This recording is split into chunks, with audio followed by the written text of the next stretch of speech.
కానీ నా జీవితంతో ఆడుకున్న వాళ్ళని మాత్రం నేను వదలను హరి, వదలను. దాని వెనక ఎవరున్నా, ఎంత పెద్దవాళ్లున్నా నేను వదలను. ఆ విషయంలో నేను నీకెప్పుడు తోడుగా ఉంటాను యశోద. అవును, ఇంతకీ ఎక్కడుంటున్నావు? పద, మా ఫ్లాట్కి వెళ్దాం. నువ్వు అక్కడ ఉండొచ్చు. లేదు హరి, నాకు ఇక్కడే ఒక షెల్టర్ దొరికింది. వాళ్ళు నన్ను చాలా ప్రేమగా చూసుకుంటున్నారు. నేను అక్కడ ఉండడమే నాకు మంచిదనిపిస్తోంది. సరే యశోద, జాగ్రత్త. హరి, వాళ్ళిద్దరూ ఎక్కడ కనిపించినా నాకు చెప్పు. ఎందుకంటే నా గతం వాళ్ళకి మాత్రమే తెలుసు. ఒక్క నిమిషం యశోద.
ఎక్కడికెళ్ళింది?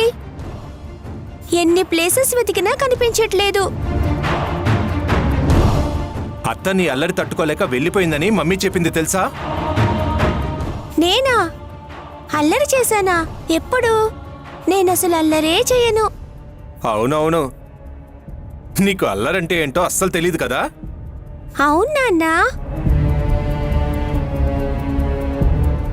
వాళ్ళు నా కోసం తిరుగుతున్నారు అంటే ఇంకా నా కోసం వెతుకుతున్నారు అనే కదా. ఛీ, ఇంత జరిగిన తర్వాత కూడా నేను వాళ్ళని నమ్ముతానని ఎలా అనుకుంటున్నారు? అసలు నా పేరు మీద ఎంత ఆస్తి ఉంది? చాలా ఎక్కువ మొత్తంలో లేకపోతే 20 సంవత్సరాలుగా వాళ్ళు ఇంత ఓపిగ్గా నటించరు. పైగా నా కడుపులో పెరిగిన బిడ్డకి వీళ్ళకి ఏదో సంబంధం ఉండే ఉంటుంది. అసలు వీళ్ళేనా? వీళ్ళకంటే పైన ఇంకెవరైనా ఉన్నారా?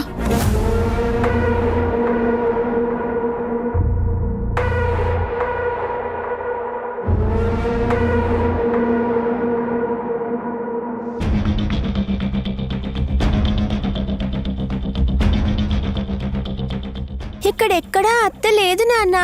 నాన్నా, అత్త దొరికితే ఐస్ క్రీమ్ కొనిస్తావా? యశోద కనిపించాలే గాని నువ్వేదడిగితే అది కొనిస్తాను. నిజంగానా? నిజంగా. సరే అయితే నేను దేవుణ్ణి గట్టిగా మొక్కుకుంటాను, అత్త ఎక్కడున్నా చూపించమని.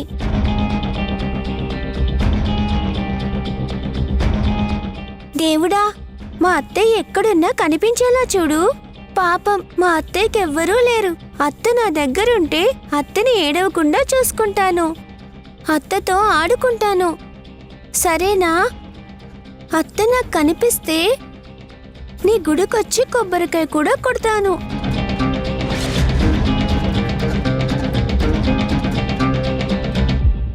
నికీ, వెళ్దాం పదా.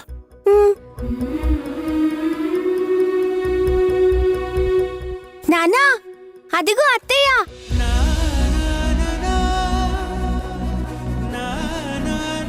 అత్తా, అత్తా, అత్తా, అత్తా. ఏంటి నిక్కీ, ఎక్కడికి వెళ్తున్నావు? నీకోసమే వెతుకుతున్నామత్తా. 2 hours అయింది తెలుసా? నీ గురించి మేం వెతకడం మొదలుపెట్టి నువ్వెక్కడికి వెళ్ళిపోయావు? మా ఫ్రెండ్స్ ని కలవడానికి వెళ్ళాను నిక్కీ. అవునా?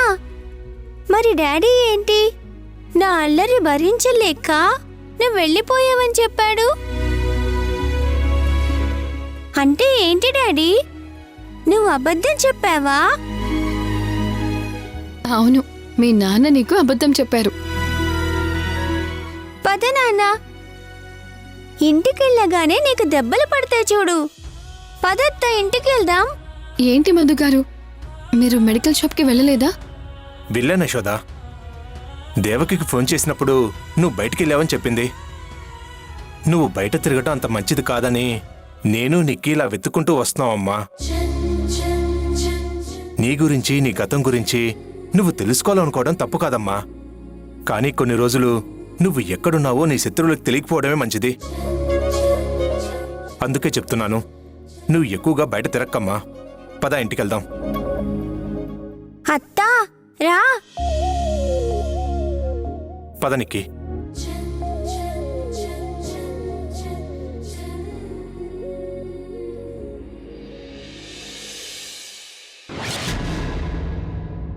దేవకి, ఇదిగోనే 50 గ్రాముల గోల్డ్. కేడియం బంగారమేగా? నేను ఎప్పుడైనా కేడియం కాంది తెచ్చానా? జోగ్గా అన్నానులేరా. అయినా ఇప్పటి వరకు కేజీ అయిందా? నీ టార్గెట్ రీచ్ అయ్యావా? అప్పుడేనా?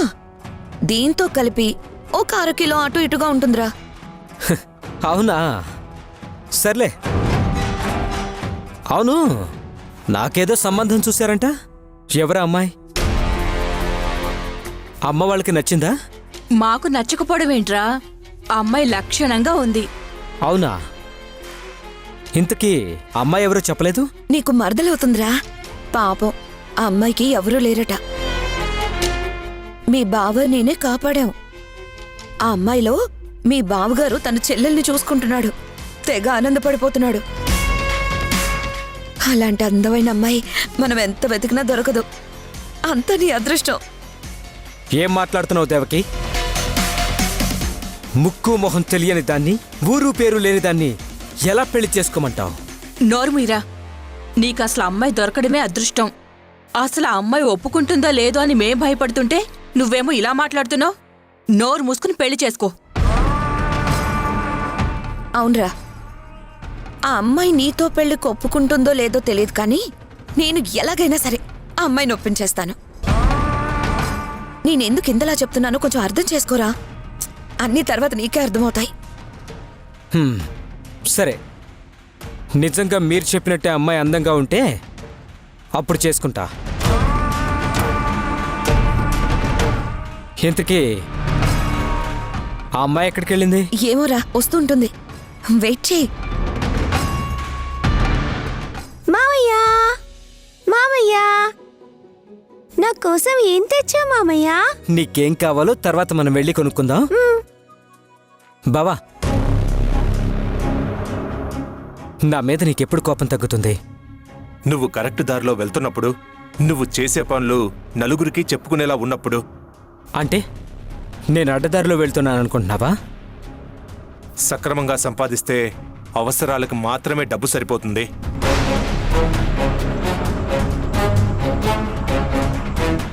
అడ్డదారిలో వెళ్తేనే నువ్వు వచ్చినప్పుడల్లా మీ చెల్లి చెయ్యి బరువెక్కుతుంది, మొహంలో ఆనందం వస్తుంది.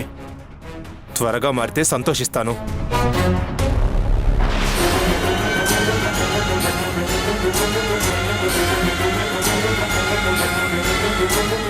మీకు వారం రోజులు టైం ఇస్తున్నాను. వారంలో దాని 7 నా కాళ్ళ దగ్గరన్నా ఉండాలి.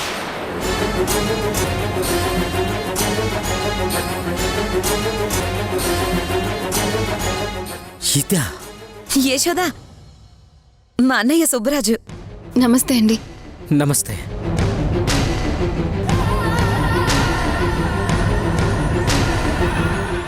నిన్ను కోమాలోకి పంపించినప్పుడు ఇంత అందంగా లేవా? ఇప్పుడు కన్నార్పలేనంత అందంగా ఉన్నావు. నిన్ను వదులుకోను. కానీ ఊర్మిళ మేడంకి నువ్విక్కడున్నావని తెలిస్తే నన్ను అడ్డంగా నరికేస్తుంది.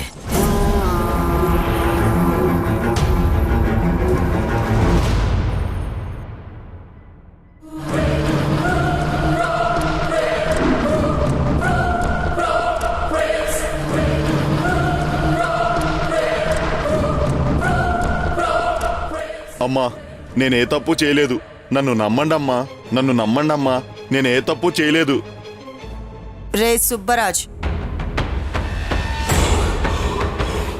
రే సుబ్బరాజ్, అమ్మా ఏంట్రా అంత దీర్ఘంగా ఆలోచిస్తున్నావు? ఏం లేదమ్మా, ఏదో ఆలోచిస్తూ ఉండిపోయాను. సరే కానీ ఈ బాలుగాన్ని చంపేరా.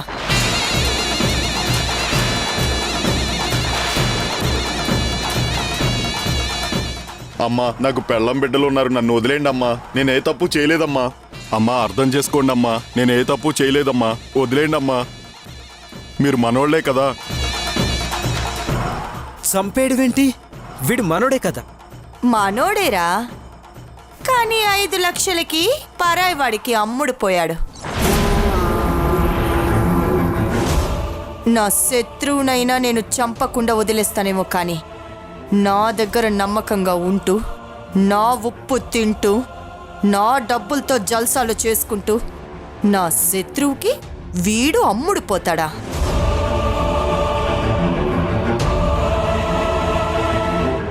నా అనుకున్నవాడు నా దగ్గర ఉద్యోగం మానేసినా, వేరే వాడికి అమ్ముడు పోయినా ఇప్పటిదాకా బ్రతికున్నాడా? చెప్పు. వీణ్ణి చంపే. అలాంటి అందమైన అమ్మాయి మనం ఎంత వెతికినా దొరకదు. అంత నీ అదృష్టం. అమ్మా వీడికి పెళ్ళం బిడ్డలున్నారమ్మా, అయినా చంపేయమంటావా? నాకు సెంటిమెంట్స్ ఉండవు అని నీకు తెలుసు కదా. చంపే.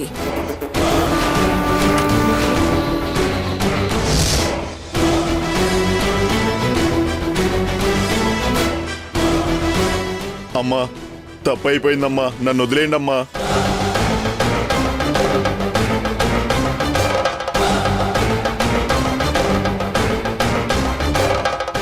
సుబ్బరాజు నన్ను చంపొద్దు, సుబ్బరాజు, సుబ్బరాజు నన్ను చంపొద్దు, సుబ్బరాజు, సుబ్బరాజు, సుబ్బరాజు నన్ను చంపొద్దు, సుబ్బరాజు. ఆ యశోద కనిపిస్తే అది పోలీస్ కంప్లైంట్ లాంటిది ఇవ్వకముందే దాన్ని చంపేయాలి. అయినా పోలీస్ కంప్లైంట్ ఇచ్చినంత మాత్రాన ఆ పోలీసులు ఈ ఊర్మిళని తాకను కూడా తాకలేరు. ఒక్క ఫోన్, ఒకే ఒక్క ఫోన్ కొడితే అందరూ సలాం కొట్టేస్తారు. కానీ ఎక్కడో ఒక చోట బ్రతకడం చేత కానీ సిన్సియర్ పోలీస్ ఆఫీసర్లు ఉంటారు కదా, వాళ్లతోనే కష్టం. అందుకే దాని గురించి నేను ఇంతలా ఆలోచించాల్సి వస్తోంది.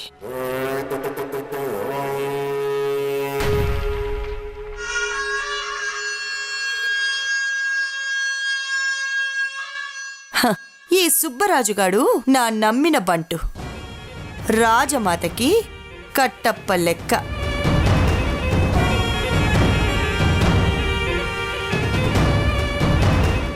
నేను చెప్పిన మాట తూచా తప్పకుండా పాటిస్తాడు.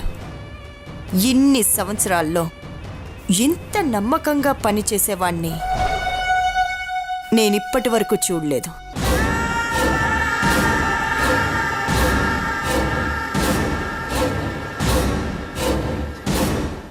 శవాన్ని ఏం చేసావురా? సొరపాదుకి ఎరువులా వేశానమ్మా. ఈసారి కాయలు ఏపుగా పెరుగుతాయేమోలే. ఈ చిన్న చితక వాళ్ళ సంగతి తర్వాత కానీ ముందా యశోద సంగతి చూడరా. చూశానమ్మా.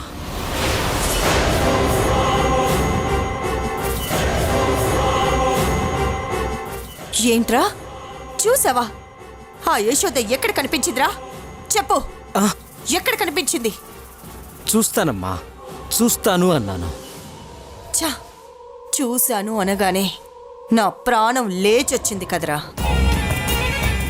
అయినా చూస్తే మీకు చెప్పకుండా దాన్ని చంపకుండా ఎలా ఉంటానమ్మా? అది నిజమేలే. నీ సంగతి నాకు తెలుసు కదరా. చూసి రమ్మంటే కాల్చొచ్చారా కానివి. నీ మీద నాకు చాలా నమ్మకం ఉందిరా. నా కడుపున పుట్టకపోయినా నా కొడుకు లెక్క. నువ్వు కొడుకు లెక్క అనుకుంటావమ్మా, కానీ నేను అమ్మా అనే అనుకుంటాను. శభాష్ రా. డబ్బేమైనా కావాలంటే తీసుకో. అలాగేనమ్మా.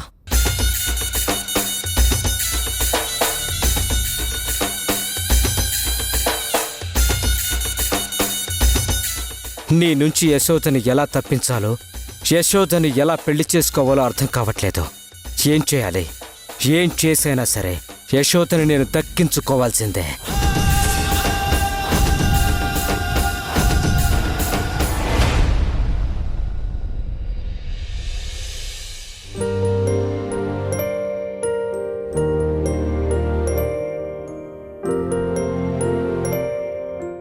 నేనొక పొడుపు కథ పొడుస్తాను, విప్పుతావా?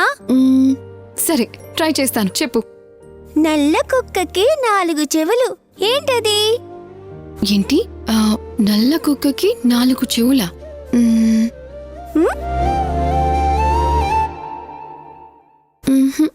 తెలియట్లేదు. హే, అత్తోడిపోయింది, అత్తోడిపోయింది. నేను చెప్పనా అత్త? లవంగం. సరే, ఇంకొకటి అడగనా? ఎంత విసిరినా చేతిలోనే ఉండే కర్రేంటి?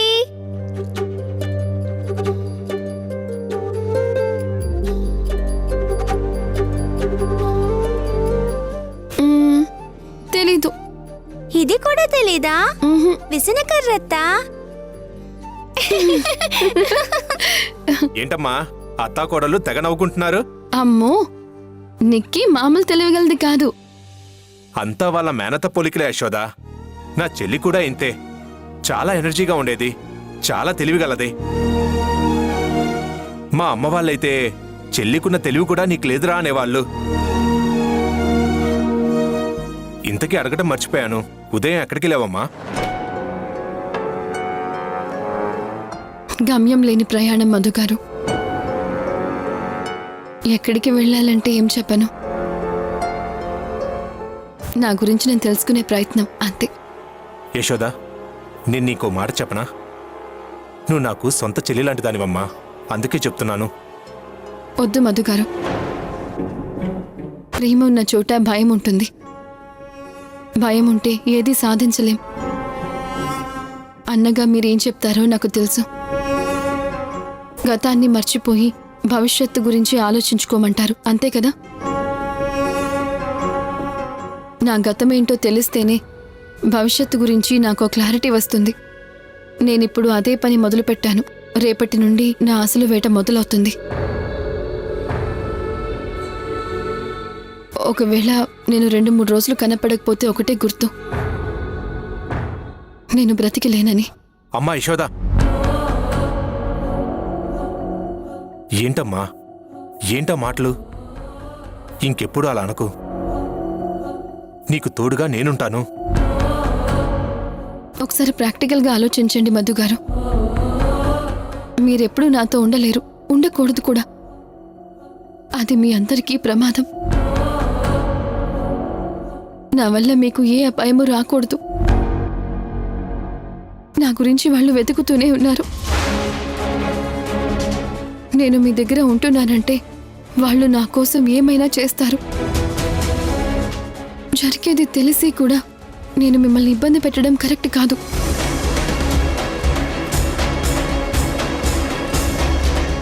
అలా అని నేను మీకు పూర్తిగా దూరంగా వెళ్ళిపోతానని కాదు. అప్పుడప్పుడు వస్తూ నాకంటూ ఒక కుటుంబం ఉందన్న ధైర్యాన్ని నింపుకొని వెళ్తాను. మేమెప్పటికీ నీకున్నాం యశోద. బంధాన్ని ఎలా దూరం చేసుకుంటాం అనుకున్నావమ్మా? ఇది నీ ఇల్లే అనుకో. నువ్వు ఎప్పుడైనా రావచ్చు, ఎప్పుడైనా వెళ్ళొచ్చు. నీకా స్వతంత్రం ఉంది.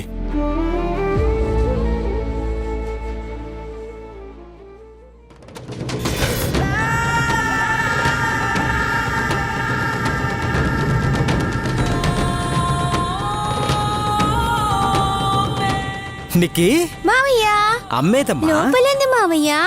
అమ్మా, మావయ్య వచ్చాడు. ఒకసారి ఇంటికొచ్చి వెళ్తే మళ్ళీ వారం 10 రోజులకు గాని రాడు. ఇప్పుడేంటి మళ్ళీ వెంటనే వచ్చాడు?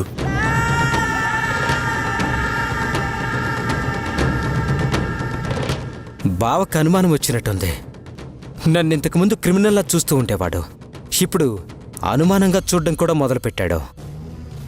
ఏంటి సుబ్బరాజు, ఎప్పుడు ఈ టైంలో రావే?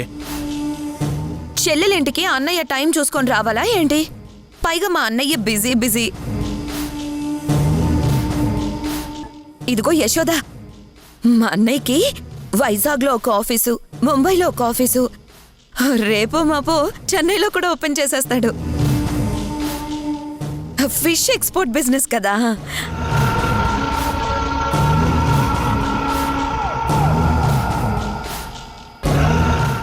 మరేమనుకున్నావు? మా బంధువులందరూ మా పిల్లనిస్తామని అందరూ మా అమ్మ వెంట పడుతున్నారు.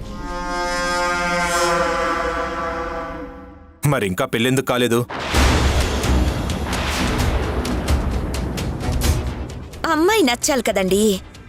మా అన్నయ్యకేమో చదువు అవ్వలేదు, కానీ సంపాదించడం బాగా తెలుసు.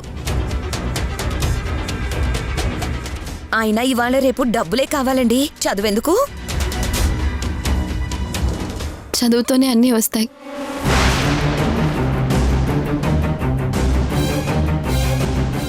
చదువు కంటే ఏది ముఖ్యం కాదు.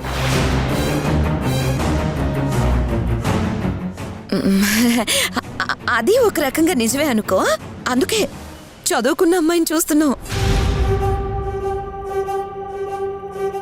కట్నం ఆలోచన లేదు, అనాథైనా పర్వాలేదు. మా వాడు కాబోయే భార్యని తన గుండెల్లో పెట్టుకుని చూసుకుంటాడు. అనయ్య, అన్నం తిందుగనరా, చేతులు కాళ్ళు కడుక్కునరా.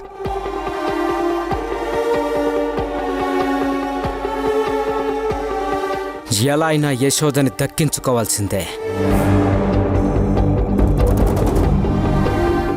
మా కూతురు కనపడ్డం లేదు, ఆచూకీ తెలిపిన వారికి బహుమతిస్తామని ఊరంతా పోస్టర్లు వేద్దాం. హరి, ఒకసారి నంబర్కి ఫోన్ చేయి. ఇంతకీ పోస్టర్ మీద ఎవరి నంబర్ వేయించావు? నీదే మావా. తను ఎక్కడుందో నాకు తెలుసు. మీరు ఎక్కడున్నారో చెప్తే మిమ్మల్ని ఒకసారి కలుస్తాను. ఆ అమ్మాయి గురించి మీకు ఇన్ఫర్మేషన్ ఇస్తాను. నిన్ను ఇలా చేసిన ఒక్కరిని కూడా వదిలిపెట్ట.